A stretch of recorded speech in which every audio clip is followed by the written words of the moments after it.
Once upon a time in Japan, rice traders introduced a tool for predicting the direction of price that would change the future of trading forever. This tool is Candlesticks. In this video, we'll cover the basics, but in this series, my goal is to make you a better trader by teaching you the hidden power in the ancient art of Japanese candlesticks. It seems obvious to start by saying, Japanese candlesticks aren't just an ordinary trading technique. They're special.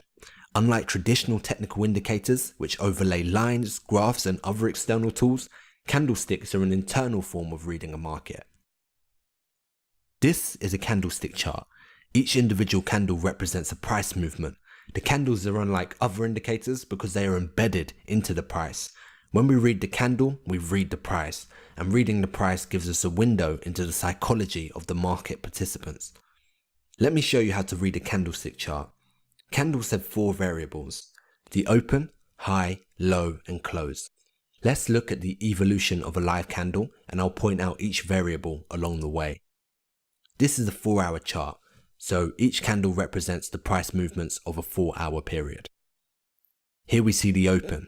The open is the price the market opens at, the starting price. This is the high. The high of a candle shows us the highest point the market reached during a session. Think of the high as the maximum power of the buyers. When the buyers were at full stretch, this is how high they were able to move the price. This is the low. The low of a candle shows us the lowest point the market reached during a session. Think of the low as the maximum power of the sellers. When the sellers were at full capacity, they were able to drive the price down to this level. And finally, this is the close. The close is the price the market closes at, the closing price. Side note, there's a saying in trading which goes, amateurs open, professionals close. This means that amateurs are emotionally affected by what happens whilst the candle is open, leading them to make poor decisions, while professionals wait until a candle is closed to make decisions, as this is when all the information is available.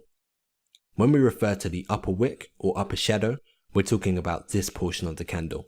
When we refer to the lower wick or lower shadow, we're talking about this portion of the candle. Allow me to introduce you to the 2 candles of the market. So first we have the bullish candle.